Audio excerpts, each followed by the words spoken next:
Hello students, welcome again. I am Mr. Mohammad Shahbaz Alam, Assistant Professor from ABES Engineering College, Ghaziabad. In the previous lecture, we have discussed the JFET, especially P-channel JFET and its characteristics. Also, we have discussed some JFET parameters as well as its application. Okay guys, now in this lecture, I am going to discuss another type of FET, that is called MOSFET or insulated gate field effect transistor. First of all, introduction to MOSFET and or IGFET. First of all, we should know that in case of JFET, we assume gate current 0 due to the reverse bias between the gate and channel. But we know that in case of diode, that in case of reverse bias, few current thermally generated magnetic carrier can conduct and few current may exist. So, this is the confusion. Okay guys, and another matter is that for amplifier circuit or for any amplifier device, the input resistance should be infinity ideally. In case of JFET, it was reverse bias, and due to reverse bias, the input resistance is very high. On the other hand, in case of BJT, since input junction was forward bias, so input resistance is low. तो वहाँ पे लो था, उसको improve करने के लिए हमने reverse bias कर दिया, एक नया डिवाइस इंट्रोड्यूस किया जिसको यूनिपोलर कहते हैं, वोल्टेज कंट्रोल डिवाइस जिसको हम फेट कहते हैं. तो फेट में जेफेट जो था उसमें आप लोगों ने इनपुट टर्मिनल को रिवर्स बाइस कर दिया जिससे उसका इंटरनल इनपुट रेजिस्टेंस बढ़ गया. तो it was the better, the device was the better than that of BJT. लेकिन अब क्या है कि हमने एक नया डिवाइस इंट्रोड्यूस किया जिसका इनपुट रेजिस्टेंस इन्फिनिटी है. यानी हमने क्या किया, रिवर्स बायस के बजाय गेट टर्मिनल को हमने इंसुलेटेड कर दिया. तो therefore we introduce a new device in which the gate terminal is insulated instead of reverse bias, and that new device is called insulated gate field effect transistor, and it is also known as, more popular name is MOSFET, metal oxide semiconductor field effect transistor. Okay guys, now types of MOSFET. There are two types of MOSFET. In one MOSFET, the channel is ready made, already channel is present there, and in another MOSFET channel is absent. यानी एक ऐसा MOSFET है जहाँ पे channel readymade है, exist करता है, पहले से बनी बनाई चैनल होती है, और एक ऐसा MOSFET है जिसमें चैनल होता ही नहीं है. तो अब क्वेश्चन राइज ये होता है कि अगर चैनल नहीं होगा तो कंडक्शन कैसे होगा, वो हम बाद में हम डिस्कस करेंगे. हम सबसे पहले देखते हैं पहला टाइप जिसको कहते हैं डिप्लीशन टाइप MOSFET, और सेकंड टाइप क्या है, इनहेंसमेंट टाइप MOSFET. तो डिप्लीशन टाइप MOSFET में रेडीमेड चैनल होता है और इनहेंसमेंट टाइप में चैनल होता ही नहीं है. तो first of all depletion MOSFET construction. तो डिप्लीशन MOSFET के लिए आपको क्या करना है कि सबसे पहले आपको एक सिंपल क्या करना है बालक, एक अगर एन चैनल डिप्लीशन MOSFET अगर आपको बनाना है तो मैं उसको तरीका बताता हूं. तो उसके लिए आप लोग क्या करेंगे, एन चैनल बनाने के लिए कि आप सबसे पहले एक पी सबस्ट्रेट ले लो. क्या ले लो बालक, पी सबस्ट्रेट, पी टाइप का एक टुकड़ा ले लो, है ना. उसके बाद आप क्या करो कि यहां पे ऊपर से एक एन टाइप की डोपिंग कर दो, है ना, और इधर पे एन टाइप की डोपिंग कर दो. तो ये एन टाइप ड्रेन बन जाएगा, ये एन टाइप सोर्स बन जाएगा. उसके बाद आप सबको पता है कि जिस मटेरियल का ड्रेन होता है उसी मटेरियल का सोर्स भी होना चाहिए, और बीच में जो करंट फ्लो होगा, जो चैनल होगा, वो भी उसी मटेरियल का होना चाहिए. As we have seen in case of junction field effect transistor, that is JFET. In the same way, if we have made the drain N type drain and source N type, this means we need to design a channel in between drain and source which will be of N type. इसीलिए इसको हम लोग क्या कहते हैं, N channel.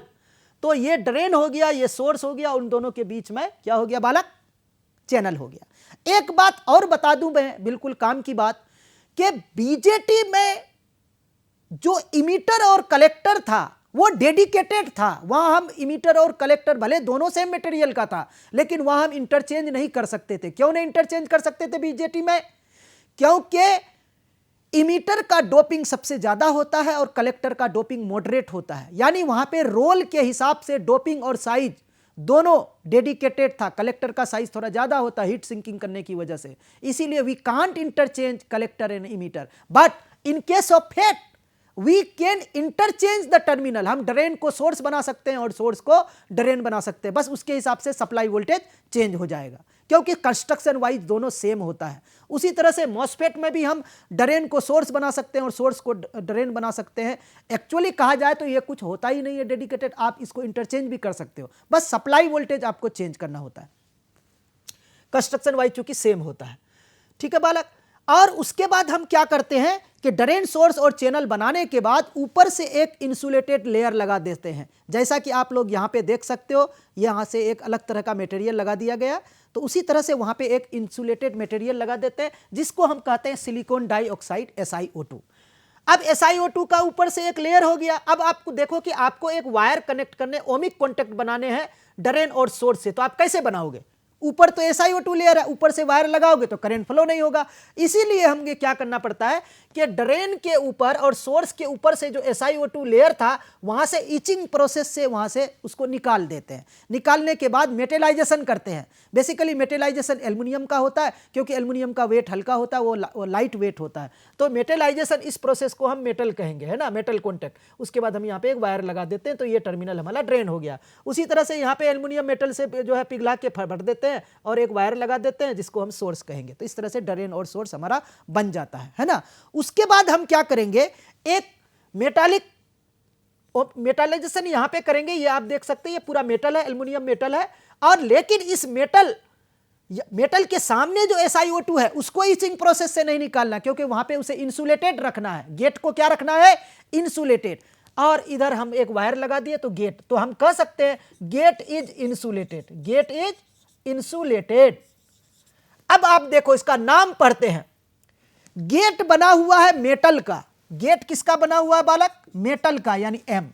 उसके बाद यहां पे बीच में ऑक्साइड है ना, O, यानी ऑक्साइड। उसके बाद ये N टाइप चैनल है और ये है सेमीकंडक्टर। तो क्या पढ़ेंगे? Metal oxide semiconductor, metal oxide semiconductor, MOS।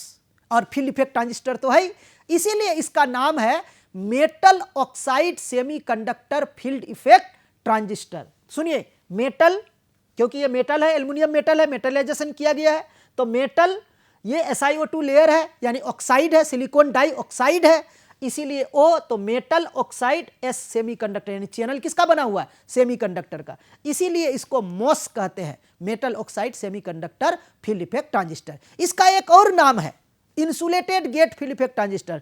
चूंकि गेट इंसुलेटेड है, आप सबको पता है, डिजाइन ही ऐसा किया गया कि गेट को इंसुलेटेड कर दिए, और किससे इंसुलेटेड किए? SiO2 से, इसीलिए इसको insulated gate field effect transistor कहते हैं।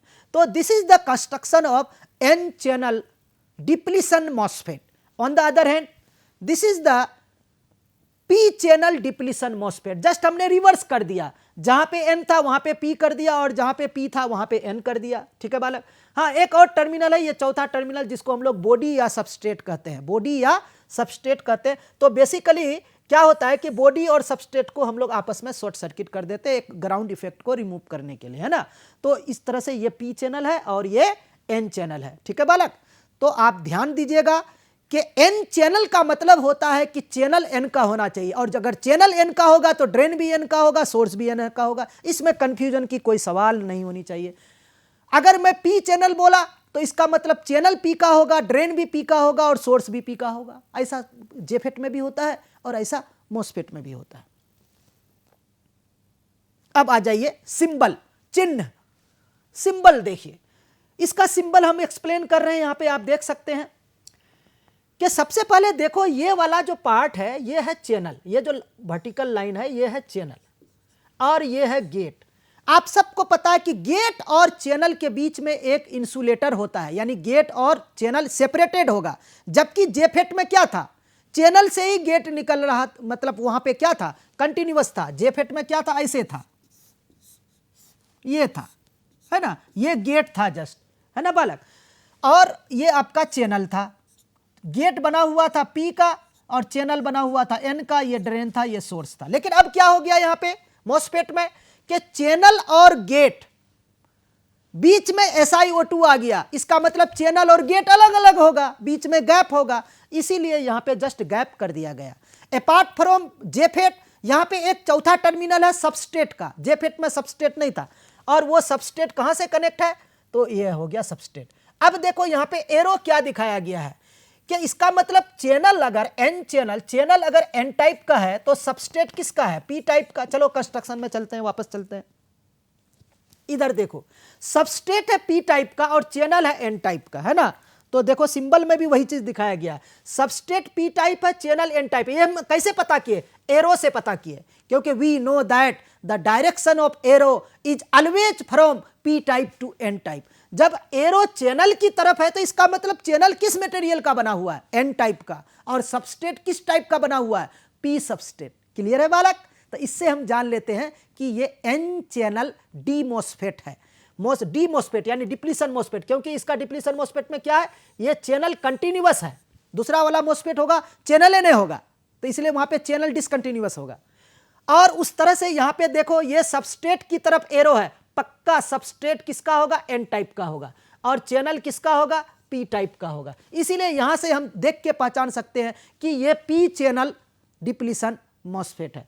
दूसरा सिंबल यहां पे है, आप देख सकते हो, यहां पे सबस्ट्रेट और सोर्स को शॉर्ट सर्किट कर दिया गया है। हम आपको पहले भी बताए यहां पे कंस्ट्रक्शन में कि देखो हमने क्या किया, सबस्ट्रेट और सोर्स को हमने कनेक्ट कर दिया था, है ना। 0 वोल्टेज पे बॉडी को लाते हैं ग्राउंड इफेक्ट को रिमूव करने के लिए। तो इसीलिए यहां पे देख सकते हो, और एरो अंदर की तरफ है तो इसका मतलब ये एन टाइप है, तो ये कौन सा चैनल हो गया, एन चैनल। यहां पे एरो बाहर की तरफ है तो ये कौन सा चैनल हो गया, पी चैनल हो गया। तो इस तरह से हम देख करके ही पहचान सकते हैं कि क्या है इसका सिंबल, है ना। तो इस तरह से हम लोग सिंबल पहचान सकते हैं। ये डी मॉसफेट है बालक, है ना। ई मॉसफेट में चैनल होबे नहीं करता है। अब आ जाते हैं वर्किंग। अब वर्किंग को एक्सप्लेन करते हैं। जो डिप्लीशन मॉसफेट है इसके टोटल वर्किंग को हम 3 पार्ट में डिवाइड करते हैं। एक में गेट वोल्टेज की वैल्यू 0 कर देते हैं, एक में गेट वोल्टेज नेगेटिव कर देते हैं, एक में हम गेट वोल्टेज पॉजिटिव कर देते हैं। तो आप देखना कि गेट वोल्टेज में 0 पे क्या होगा, एक मैक्सिमम करंट फ्लो होगा जिसको हम लोग कहेंगे IDSS। तो हम सबसे पहले इसको समझाने के लिए सबसे पहले सर्किट की मदद से समझते हैं। देखो बालक, ये आपका एन चैनल जेफेट है ना। हम सबसे पहले एन चैनल डी मॉसफेट का वर्किंग एक्सप्लेन करेंगे। ये कौन सा मॉसफेट है बालक, एन चैनल डी मॉसफेट, ठीक है ना। तो एन चैनल डी मॉसफेट में हम केस 1 लिए हैं, VGS इक्वल टू 0। यहां पे देख सकते हैं गेट और सोर्स को हमने शॉर्ट कर दिया और इसे क्या कर दिया बालक, ग्राउंड। तो ये हमारा हो गया, क्या हो गया कि VGS इज इक्वल टू 0। उसके बाद हम ड्रेन और सोर्स के बीच में वोल्टेज लगा दिए हैं इस तरह से। अब आप लोग बालक, अक्सर एग्जाम में देखा गया है, आप लोग क्वेश्चन नहीं पूछते हैं कि सर इसको कैसे याद रखें, तो अक्सर देखा गया है कि आप लोग बैटरी जो लगा देते हैं उल्टा लगा देते हैं। बालक एक बात ध्यान रखना, ड्रेन का काम होता है मेजॉरिटी कैरियर को बाहर की तरफ ले जाना। तो एन चैनल है तो मेजॉरिटी कैरियर इलेक्ट्रॉन होगा, तो जब इलेक्ट्रॉन मेजॉरिटी कैरियर होगा तो ड्रेन का काम होगा इलेक्ट्रॉन को बाहर की तरफ ले जाना। तो ड्रेन को पॉजिटिव वोल्टेज दोगे तभी तो इलेक्ट्रॉन को बाहर की तरफ ले जाएगा, और सोर्स का काम होता है मेजॉरिटी कैरियर का सप्लाई करना। तो सोर्स को नेगेटिव दोगे तभी ना इलेक्ट्रॉन वो सप्लाई देगा। तो ये बात अगर आप याद रखोगे तो सर्किट आपका हमेशा सही बनेगा, गलत बन ही नहीं सकता, ठीक है बालक। इसीलिए हमने देखो यहाँ पे ड्रेन को पॉजिटिव वोल्टेज लगाए हैं और सोर्स को जो हमने नेगेटिव वोल्टेज लगाए हैं, ठीक है बालक। इस तरह से हमारा जो है काम करता है। तो अब देखो हम जब अब VDD अगर हम यहाँ पे चेंज करेंगे तो क्या होगा, ये इलेक्ट्रॉन यहाँ से सप्लाई देगा, नेगेटिव टर्मिनल क्या देगा बालक, इलेक्ट्रॉन सप्लाई देगा। अब इलेक्ट्रॉन सप्लाई देगा, इलेक्ट्रॉन इधर से सोर्स में जाएगा, फिर इधर से होते हुए इलेक्ट्रॉन कहाँ आएगा बालक, ये ड्रेन जो है इसे कलेक्ट कर लेगा। तो as we will increase the VDD voltage, what will happen there, VDD जैसे ही हम बढ़ाएंगे तो क्या होगा, इलेक्ट्रॉन का सर्कुलेशन क्लॉकवाइज डायरेक्शन में बढ़ता जाएगा बढ़ता जाएगा, जैसे जैसे इसको बढ़ाएंगे तो ये इलेक्ट्रॉन का सर्कुलेशन बढ़ता जाएगा बढ़ता जाएगा। इसके ऑपोजिट डायरेक्शन में एक करंट एग्जिस्ट होगा जिसको हम ड्रेन करंट कहेंगे, तो ये भी बढ़ता जाएगा, है ना।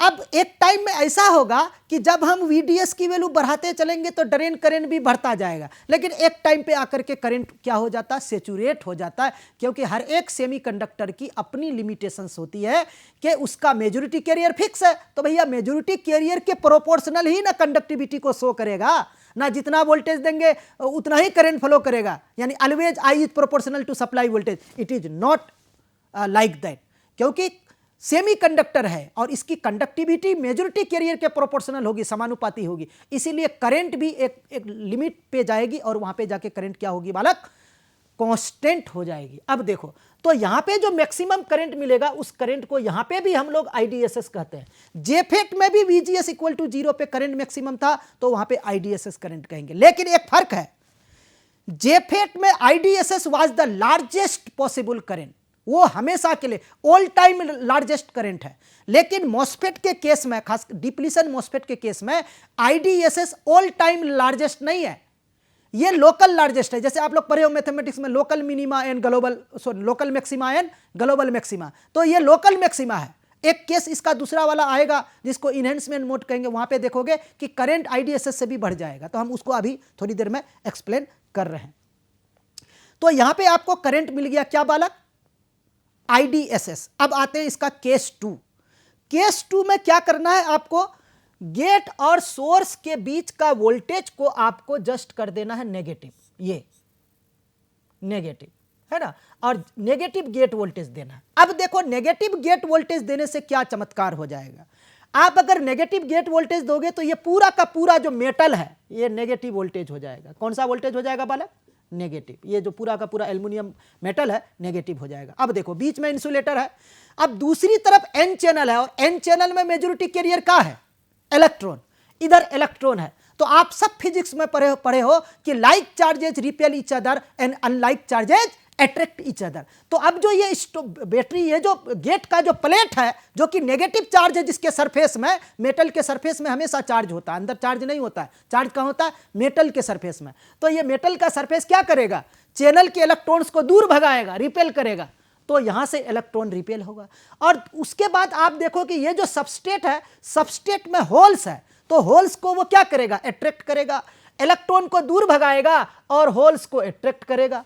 तो क्या होगा, यहां जो जंक्शन है चैनल और सबस्ट्रेट के बीच का जो जंक्शन है, वहां पे इलेक्ट्रॉन होल का रिकंबिनेशन होगा और रिकंबिनेशन होने की वजह से डिप्लीट होगा, यानी डिप्लीशन रीजन बनेगा। इसीलिए इसको कहते हैं डिप्लीशन मोड। क्या कहते हैं बालक, डिप्लीशन मोड, यानी वर्किंग के इस स्टाइल को, इस तरीके को, इस मेथड को डिप्लीशन मोड कहेंगे। लेकिन हो क्या रहा है कि as we are increasing the negative gate voltage, the number of electrons from the N channel decreases. क्यों डिक्रीज होगा, क्योंकि ज्यादा से ज्यादा रिपल्सन होगा और होल्स का अट्रैक्शन होगा, तो वो रिकंबाइन होगा, जिसकी वजह से एन चैनल में इलेक्ट्रॉन्स की संख्या घट जाएगी। अब बताओ, एन चैनल में अगर इलेक्ट्रॉन्स की संख्या यानी मेजॉरिटी कैरियर की संख्या अगर घटेगी तो बताओ उसका कंडक्टिविटी क्या होगा, तो ऑब्वियसली बात है कि कंडक्टिविटी घट जाएगी। इसका मतलब as we are increasing the negative gate voltage, the conductivity of the N channel decreases, this means the current, drain current will also decrease.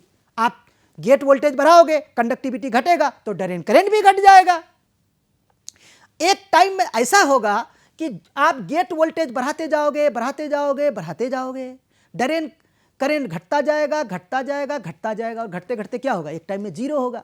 तो जिस गेट वोल्टेज पे ड्रेन करंट जीरो हो जाएगा, उस गेट वोल्टेज को हम लोग क्या कहते हैं बालक, पिंच ऑफ वोल्टेज या VGS ऑफ, VGS ऑफ। और एन चैनल डी मॉस्फेट के लिए पिंच ऑफ वोल्टेज की कौन सी वैल्यू होगी, नेगेटिव होगी या पॉजिटिव, नेगेटिव होगी।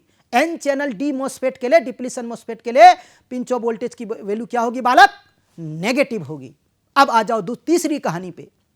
यहां पे क्या देखा आप लोग, दो कहानी, एक में VGS जीरो दिया तो करंट हो गया IDSS, VGS नेगेटिव दिया तो करंट हो गया, घट गया क्योंकि कंडक्टिविटी घट गया, और घटते घटते घटते घटते करंट जीरो हो गया, यानी पिंच ऑफ हो गया, यानी डिवाइस बंद हो गया, डिवाइस में करंट फ्लो होना बंद हो गया। इसको कहते हैं डिप्लीशन मोड। इस ऑपरेशन को क्या कहते हैं, डिप्लीशन मोड। अब आ जाओ एक तीसरा स्टाइल। तीसरे स्टाइल में क्या करते हैं बालक कि गेट वोल्टेज को कर देते हैं पॉजिटिव, है ना, और सोर्स को कर देते हैं नेगेटिव।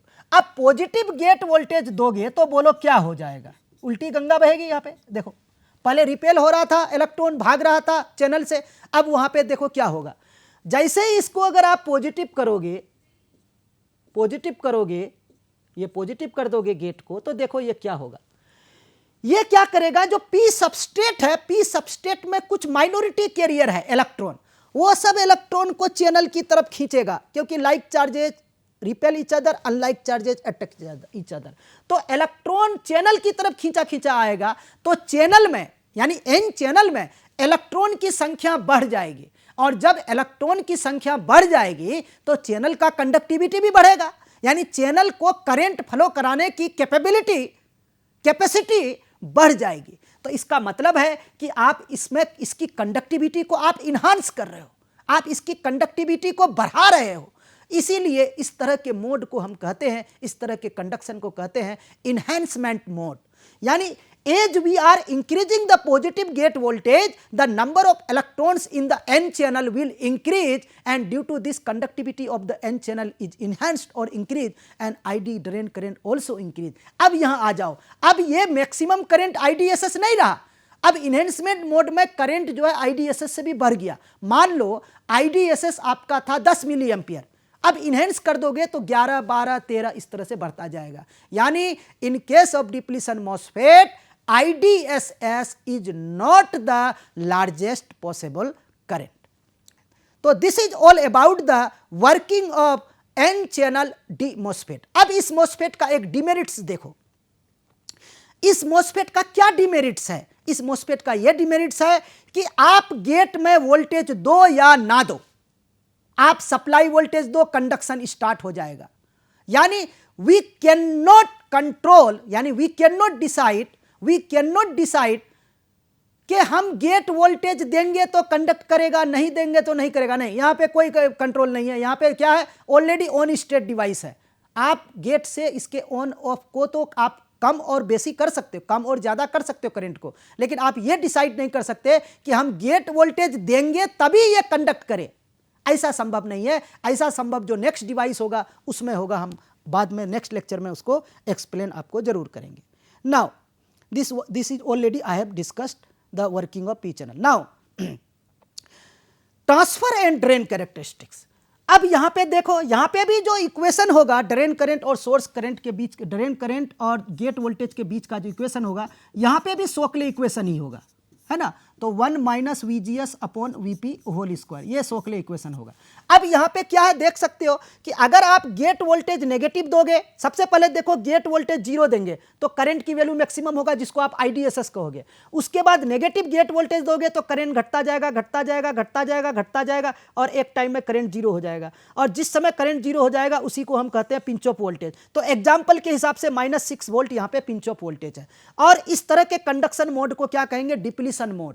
अब दूसरा केस देखो, हमने गेट वोल्टेज पॉजिटिव दे दिया तो कंडक्टिविटी बढ़ गया तो करंट बढ़ गया और भी, और इस तरह के कंडक्शन को क्या कहेंगे, इन्हेंसमेंट मोड। उसी तरह से यहाँ पे भी दिखाया गया है, आप देख सकते हो VGS 0 है यहाँ पे, और इस करंट को IDSS कहेंगे, और यहाँ से धीरे धीरे जब -1, -2, -3 -VP देंगे तो धीरे धीरे करंट की वैल्यू घट गया।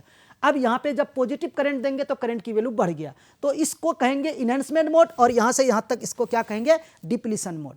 तो this is the transfer and drain characteristics, है ना बालक। तो बहुत ही सिंपल है, बस आपको यह ध्यान रखना है कि इसमें 3 मोड होगा।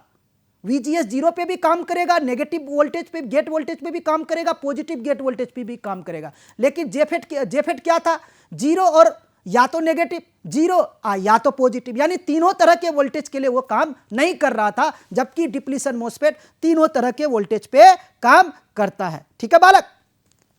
तो एक एग्जाम्पल से हम लोग कुछ समझते हैं। एक एग्जाम्पल है, इस case the transfer characteristics of an n channel depletion type MOSFET with IDSS is equal to 10 milliampere and VP is equal to -4 volt. तो हमें ये एग्जाम्पल है, हमें एक ट्रांसफर कैरेक्टरिस्टिक ड्रॉ करना है। यहाँ पे VGS 0 होगा तो करंट क्या होगा, IDSS होगा, सबको पता है। VGS पे -VP पे करंट 0 होगा, और एक बार VGS/2 पे निकाल लिए, है ना, तो ये करंट आ गया 2.5 मिली एम्पियर। उसके बाद और ID = IDSS/2 हो गया। ठीक है, तो इस तरह से आप एग्जाम्पल लेके आप एक कर्व ड्रॉ कर सकते हो, है ना, इस कर्व को ड्रॉ कर सकते हो। तो VGS is equal to 0.3 VP पे क्या हो गया, 0.3 माइनस 4 वोल्ट यानी माइनस 1.2 वोल्ट हो गया। तो इस तरह से इसको आप जो है कर्व को ड्रॉ कर सकते हो। तो ये आपका हो गया कर्व, है ना। इस तरह से अलग अलग एग्जाम्पल में कर्व ड्रॉ कर लिया हमने। एक बार प्लस वोल्टेज +1 वोल्टेज के लिए भी यहाँ पे +1 वोल्टेज के लिए क्या होगा, 10 मिली एम्पियर IDSS है, 1 माइनस +1/-4, तो ये आपका हो गया जाकर के कितना हो गया,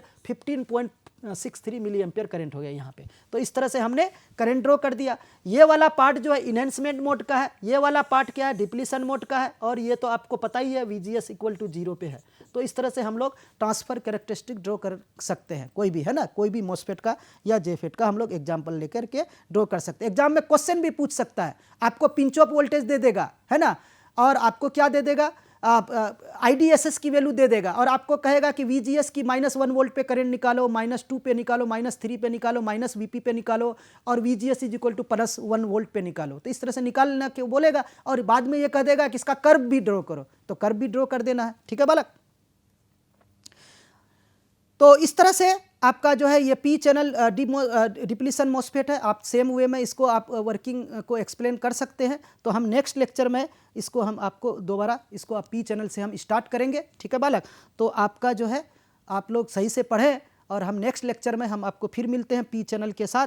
थैंक यू बच्चे। और इसका जो भी रेफरेंस हमने लिया है वो रॉबर्ट बॉयलस्टेड से ही लिया है। थैंक यू बच्चे, जय हिंद, सी यू अगेन।